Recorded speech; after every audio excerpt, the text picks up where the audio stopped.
Welcome to the video tutorial on how to confirm a permitted use on a Crown Land Use Policy report. So to find permitted uses, you first need to generate the policy report. To do that, you need to be zoomed into an area on the map where you can see the policy ID, or you need to otherwise know the policy ID to search for it in the Crown Land Use Policy Atlas. So there are two methods to find the report for a policy ID. One is to use the Find Information tab and then the Get Land Information tool at the top of the page. You click Get Land Information. That creates the Get Land Information toolbar on the left side of the page.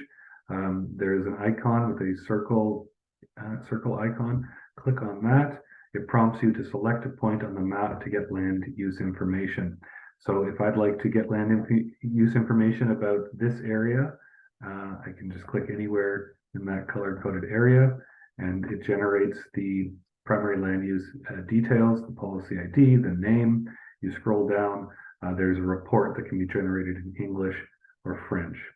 The other way to generate a policy report would be if the area ID is known. You can use the Policy Reports tool under the Find Information tab. Click on that. You can enter the area ID, P1915 in this example. Enter the area ID, scroll down, click Search. It creates a report search for any policy reports with the search criteria. This is the one that I'm interested in, so I click Get Land Use Information, and it brings you back to the same page where you can then generate a report in English or French. So from here, I would generate an English report, and then that opens on a new page.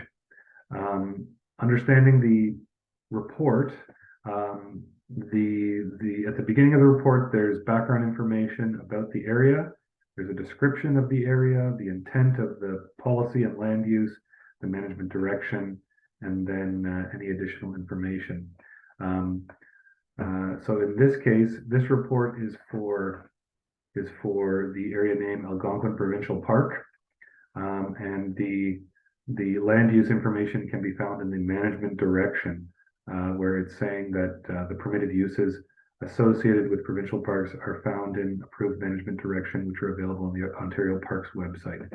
So in this case, follow Ontario Parks guidelines. Some policy reports have different information. So if we go back to the policy atlas, and I'd like to instead search this area next to Algonquin Park, G340.